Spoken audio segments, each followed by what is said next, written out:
Boa noite a todos. Sejam todos bem-vindos à nossa casa espírita. E neste momento vamos fechar levemente nossos olhos, nos harmonizar, elevando o pensamento ao Pai, pedindo a Ele que nos ampare e principalmente nos dê a fé para que nós tenhamos sempre aquela esperança de dias melhores. Não vamos desanimar perante as dificuldades que aportam em nossas vidas. Isso faz parte do nosso progresso. Cada degrau que subimos, chegaremos mais perto do Pai.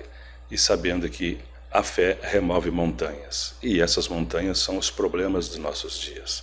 Então não vamos desanimar, vamos acreditar. E principalmente, não estamos só. Estamos com o nosso anjo da guarda sempre ao nosso lado. Se pudermos conectar com eles, com certeza as dificuldades serão amenizadas. E nós seremos vencedores perante a luta dos nossos dias. Que Deus abençoe a todos, muita paz e harmonia. E que assim seja. Boa noite a todos. Que a paz de Deus e de Jesus esteja com todos nós. Os nossos irmãos que, primeira vez que chegam à Sociedade Espírita de Jesus de Nazaré, sejam sempre muito bem-vindos, né? E quando puderem, possam vir aqui para estudar e no futuro trabalhar aqui com a gente também, que tudo passa muito rápido. Nosso irmão falou uma coisa muito importante: a gente nunca está sozinho. Todos nós temos um anjo de guarda que durante 24 horas está sempre por perto nos intuindo. O problema é que muitas vezes a gente não escuta ele, em função que a gente tem o livre arbítrio, né?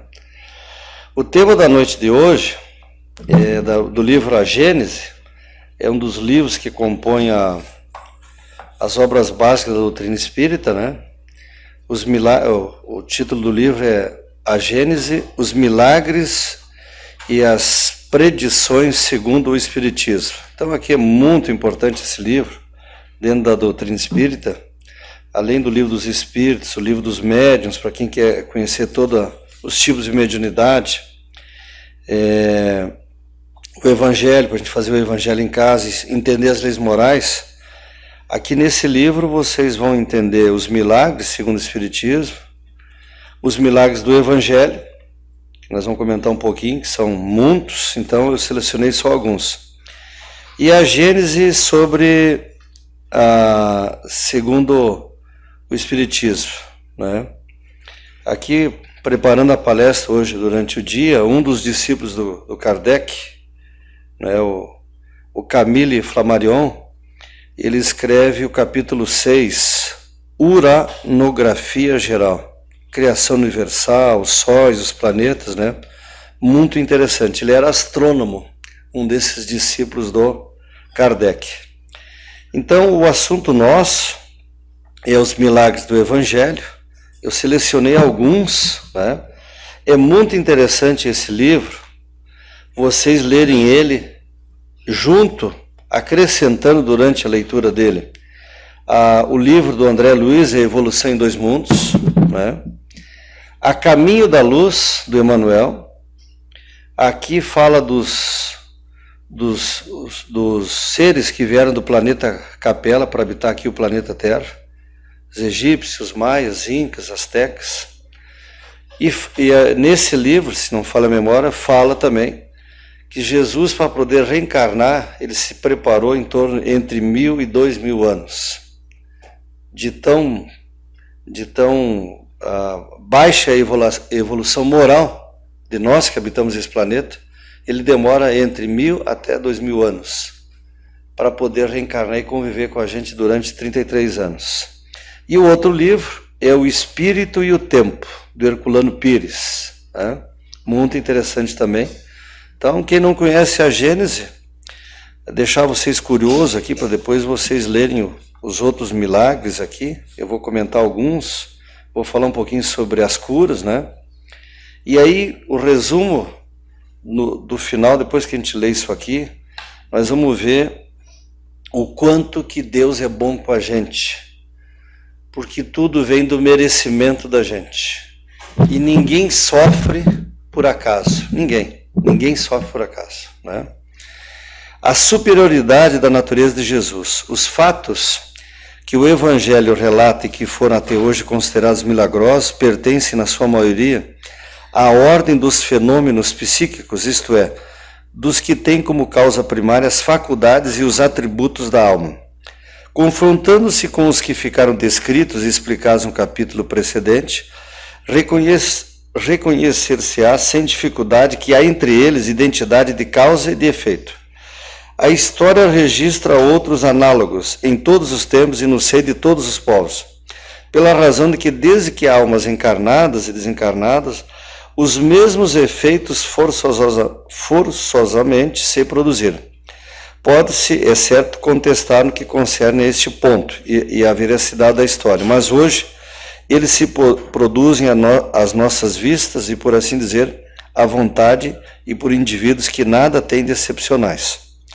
Então, aqui depois de Jesus, a gente vai lembrar lá em Sacramento, em Minas Gerais, Eurípides Barçanufo, que ele conseguia se materializar em outros lugares. Ele era médico e professor, né? Então ele tinha essa capacidade da mediunidade de se materializar em outros lugares, assim como o Chico, né?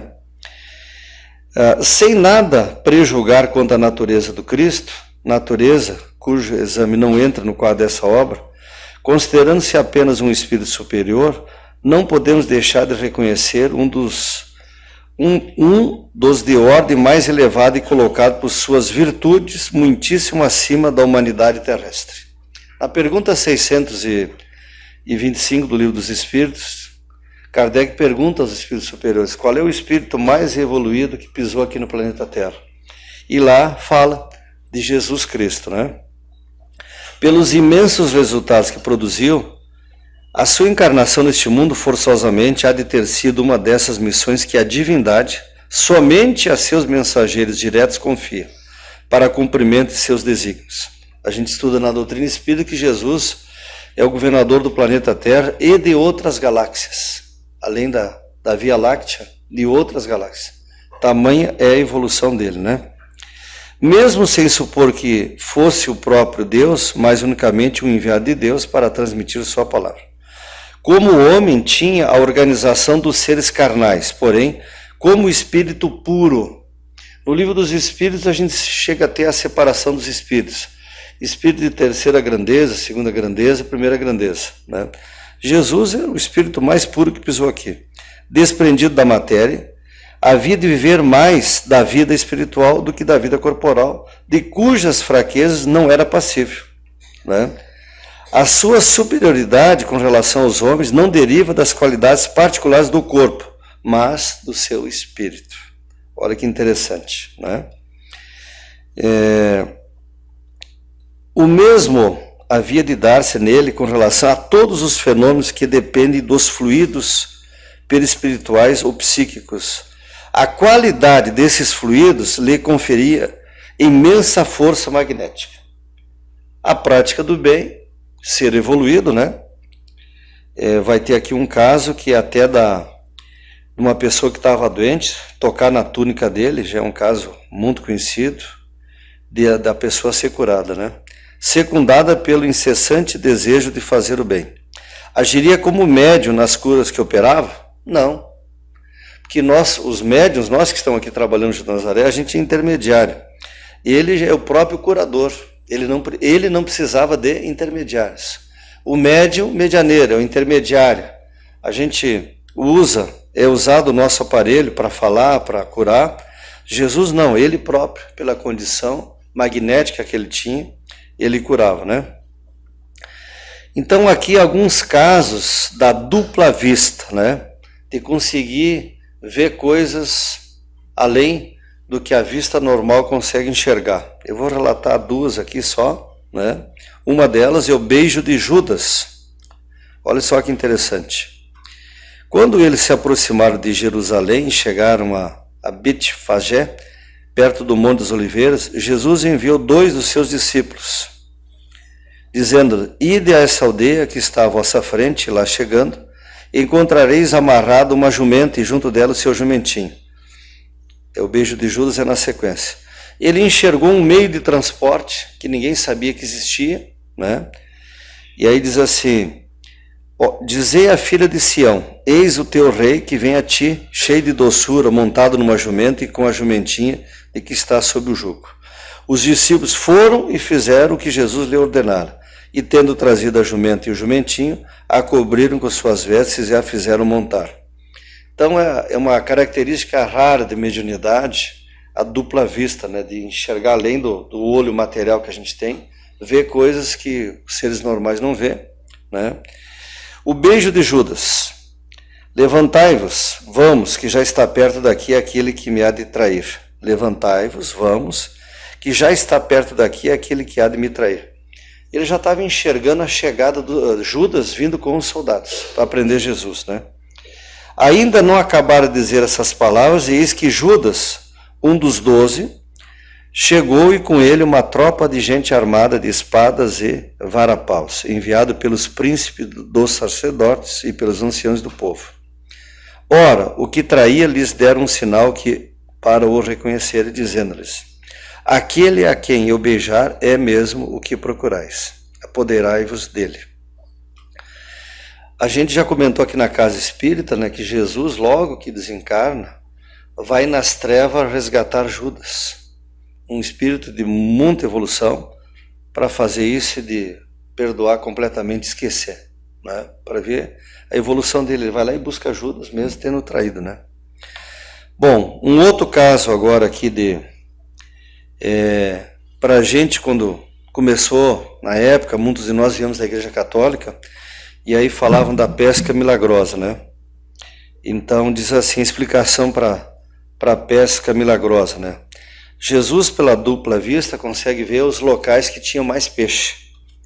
E diz assim: quando acabou de falar, disse a Simão: avança para o mar e lança tuas redes de pescar. Respondeu Simão: mestre, trabalhamos a noite toda e nada apanhamos. Contudo, pois que mandas, lançarei a rede.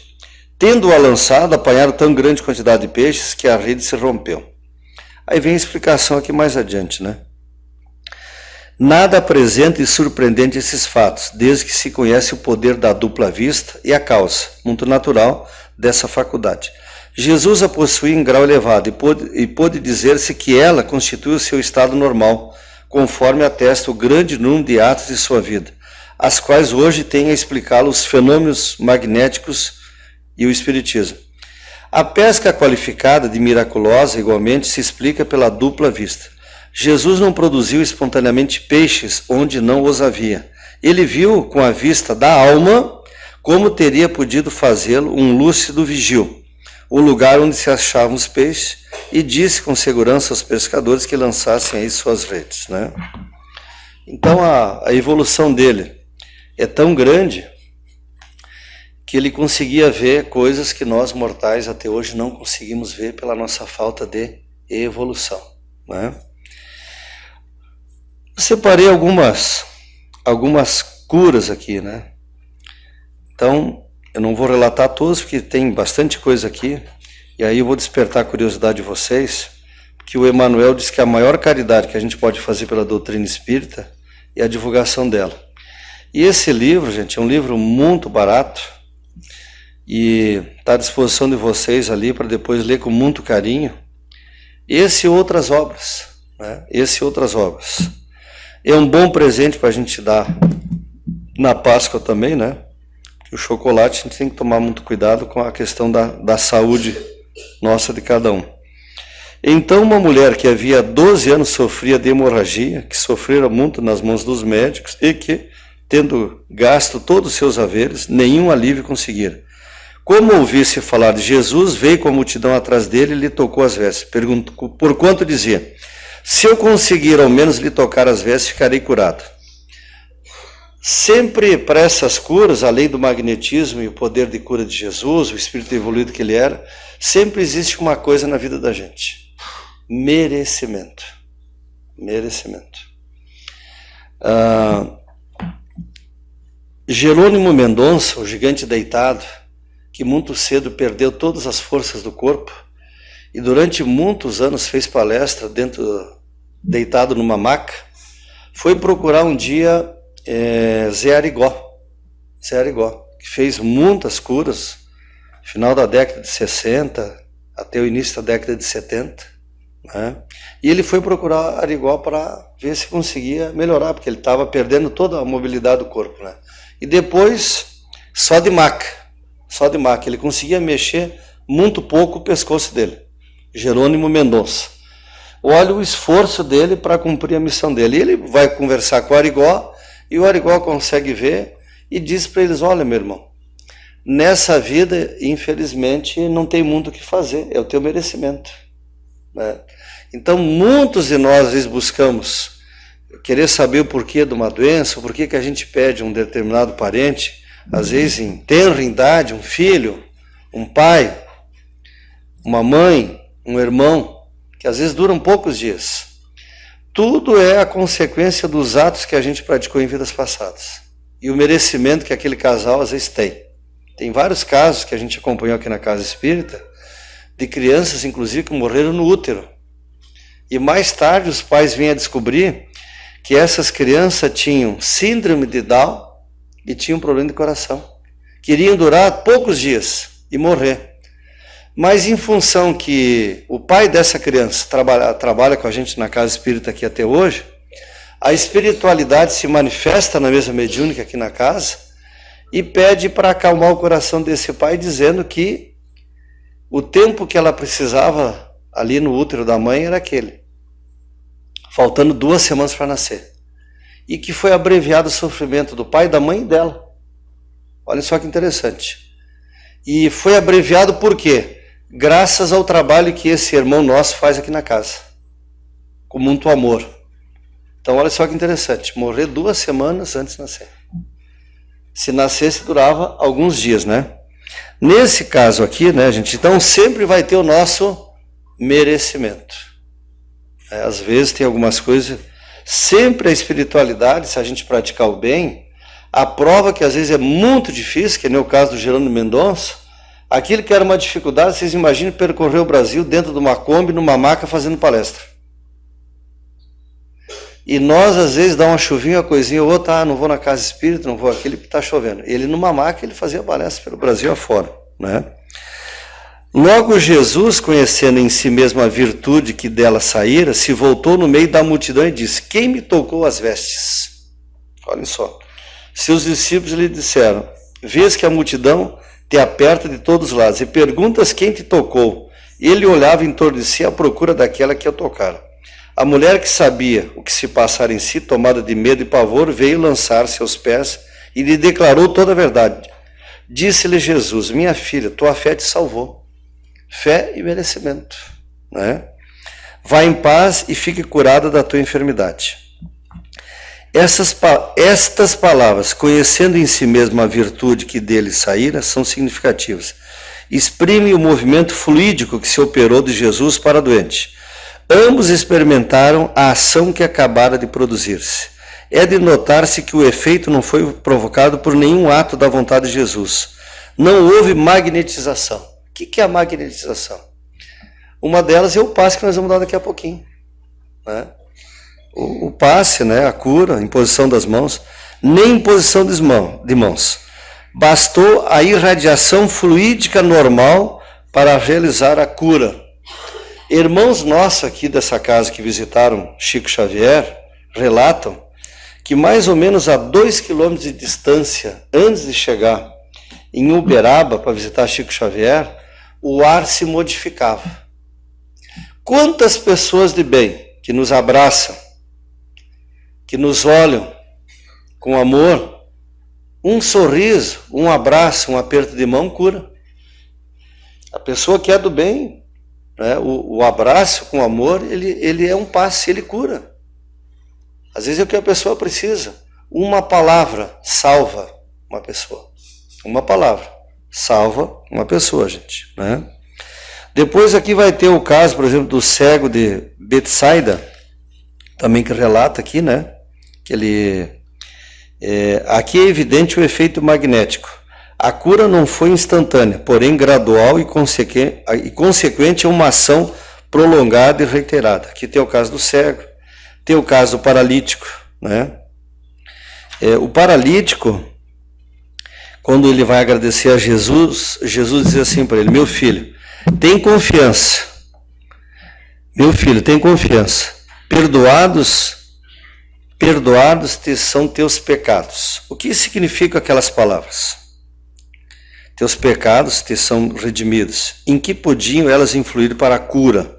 O Espiritismo lhes dá explicação como uma infinidade de outras palavras incompreendidas até hoje. Por meio da pluralidade da existência, ele ensina que os males e aflições da vida atual são muitas vezes expiações do passado. Ou as escolhas erradas da vida atual. Por isso que no capítulo 5 do Evangelho a gente tem lá, causas atuais das aflições.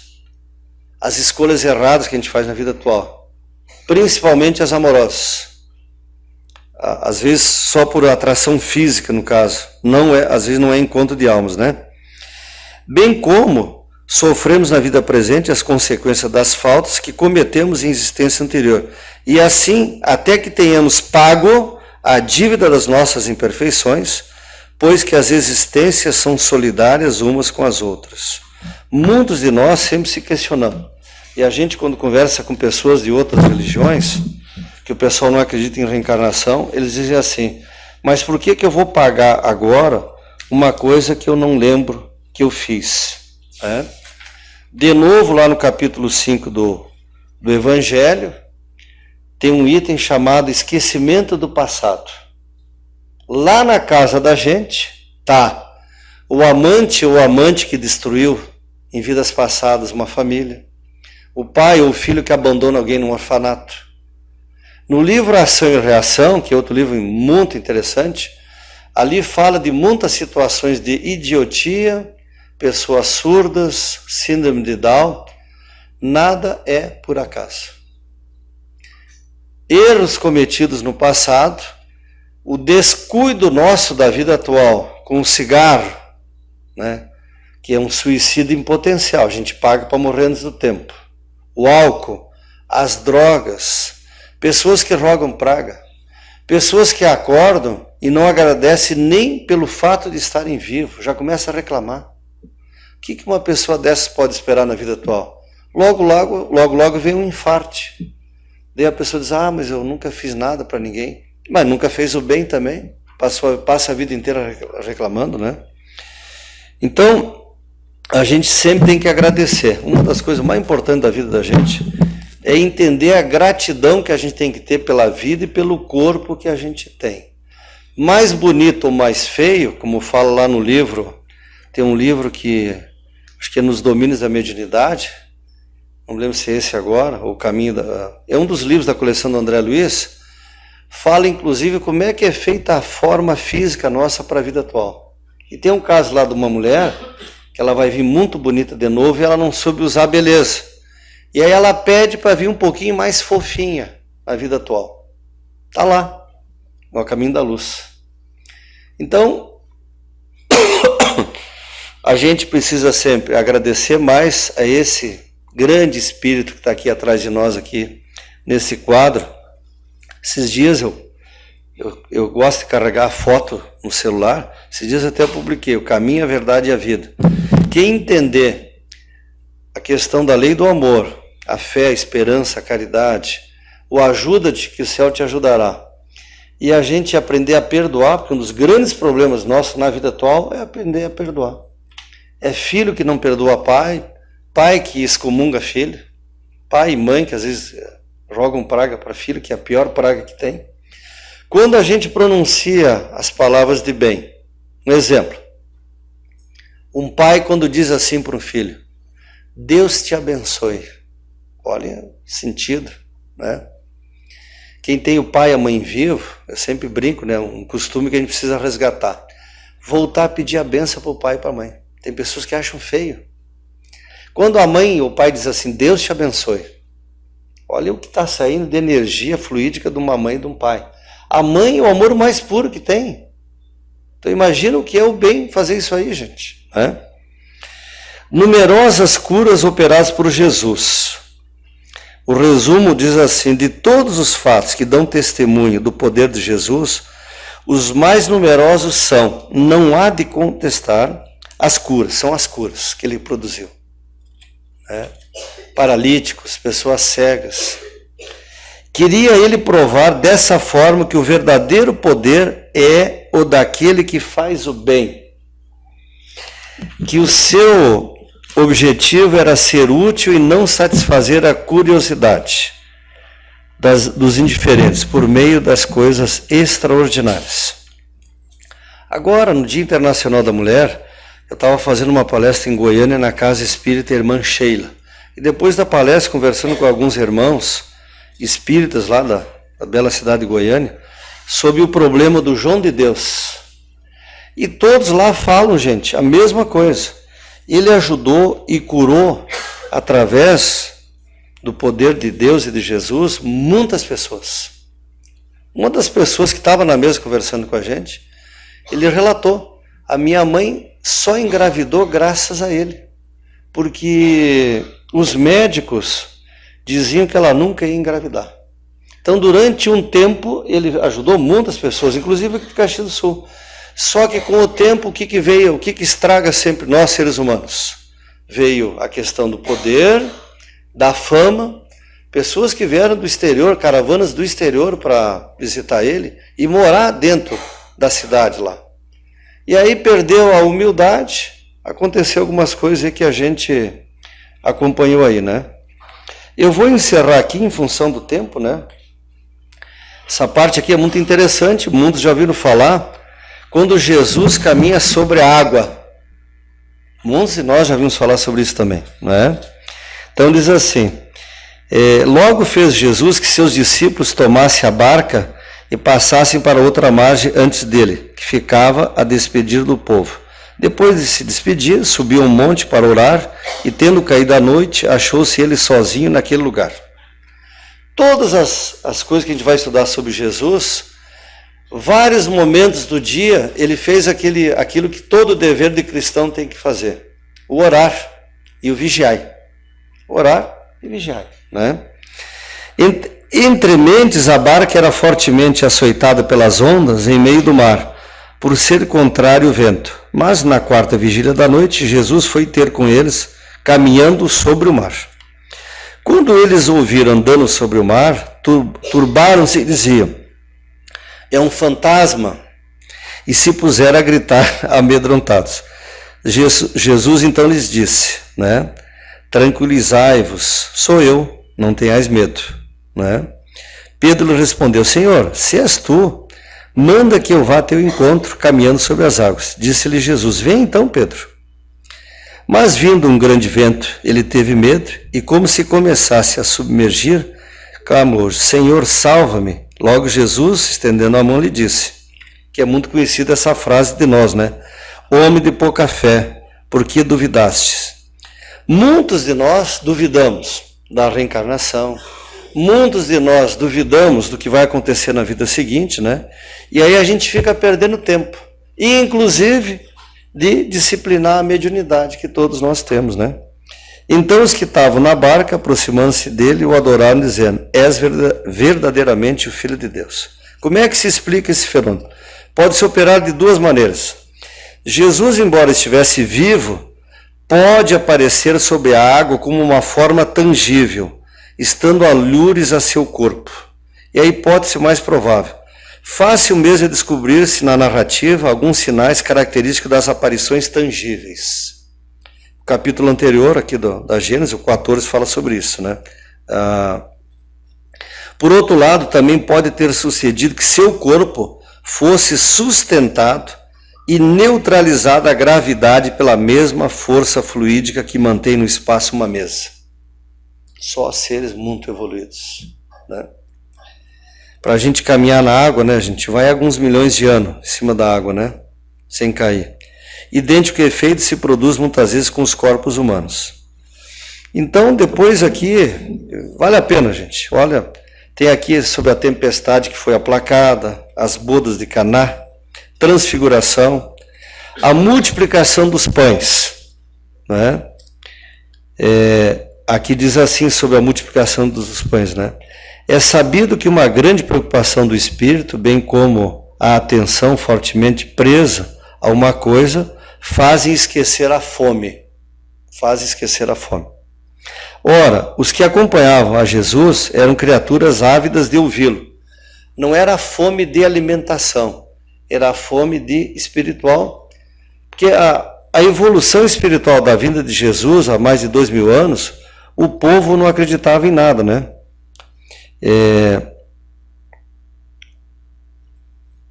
Ora, os que acompanhavam Jesus eram criaturas ávidas de ouvi-lo, não há, pois, de espantar-se em que, fascinados pela sua palavra e também talvez pela poderosa ação magnética que ele exercia sobre os que o cercavam, elas não tenham experimentado a necessidade material de comer.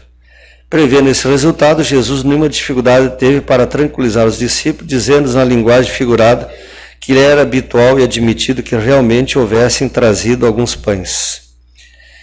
Na verdade, ele diz, dai-lhes vós mesmos de comer, ensina-lhes, assim que também eles podiam alimentar-se por meio da palavra.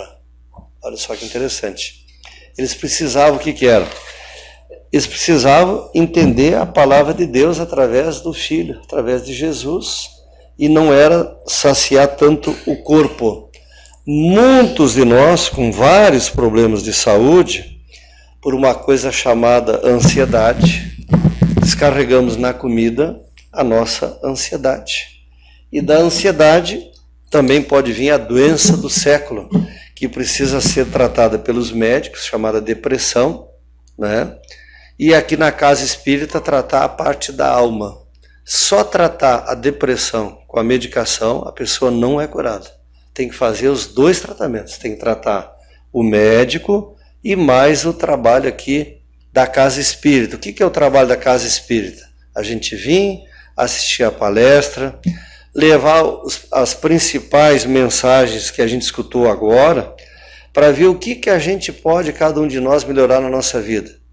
Principalmente, voltar a seguir aquele que é o espírito mais evoluído que pisou aqui nesse planeta, né?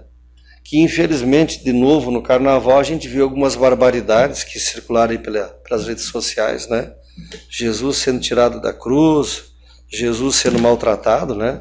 Então, o quanto que a gente precisa evoluir para entender que Jesus quer o quê? Que a gente faça o bem, que a gente perdoe, que a gente evolua, que a gente se perdoe principalmente dentro da casa da gente. Lá dentro da casa estão os desafetos de vidas passadas. Sempre vai ter um filho que é o queridinho e aquele que é o que tem muita dificuldade. Por que o que tem muita dificuldade com a gente às vezes? Porque em vidas passadas, às vezes é a esposa que a gente abandona, o marido que trai. Nada é por acaso, gente. O que Jesus nos orienta nessas situações? Todos que estão aqui, que têm filhos, sabem que todos temos problema com os filhos. Vários problemas. Esse núcleo familiar se reencontra pelas leis de Jesus e de Deus, pela lei do amor, da paciência, do perdão, da caridade, para a gente se redimir dos erros de vidas passadas. Através do que, gente? Do amor. Do amor, do perdão, da paciência, né? Eu brinco inúmeras vezes sobre o que eu vou falar de novo. Toda família tem um cunhado, uma cunhada chata, não se preocupem. É o merecimento nosso. É o nosso merecimento, gente. Por que o merecimento? É as coisas que a gente cometeu errado em vidas passadas. Os presentes é o sogro e a sogra. Viram um segundo pai, uma segunda mãe. Estão ali também, gente, para a gente aprender com eles e respeitar eles. Exatamente pelo amor, pela paciência e pela tolerância. Eu agradeço a todos a atenção. Que Deus abençoe cada um que veio aqui nessa quarta-feira, do dia 26. Que cada um volte para os lares, gente, sempre com mais alegria. A doutrina espírita é uma doutrina do otimismo, do pensamento positivo. Ela não quer aqui assustar ninguém. A doutrina espírita é a pedagogia que nos orienta a fazer a nossa reforma íntima. Nós não estamos aqui para condenar quem fuma, quem bebe.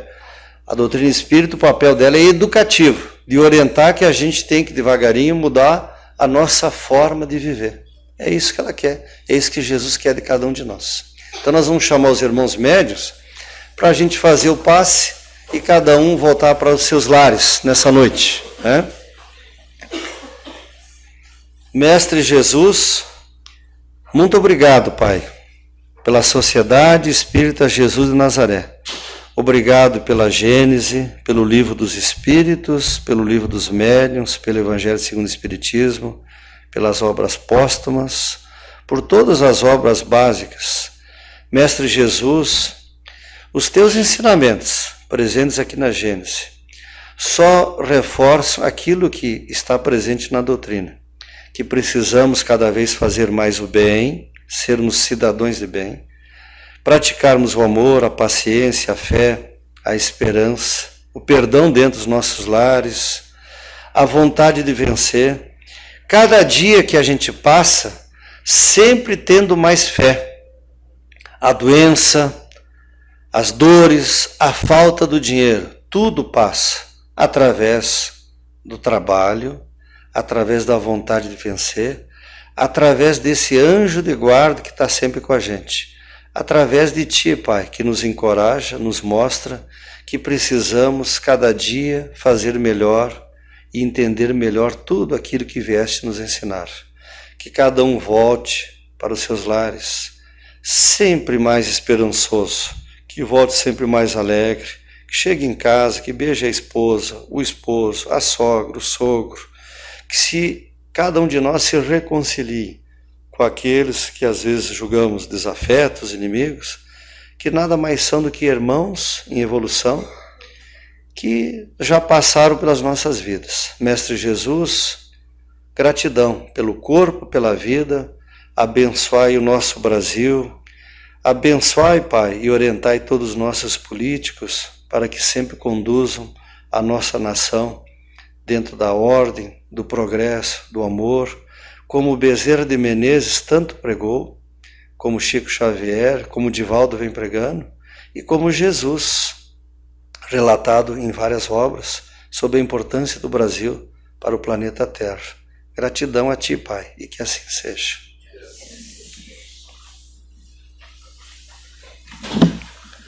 E uma boa noite a todos.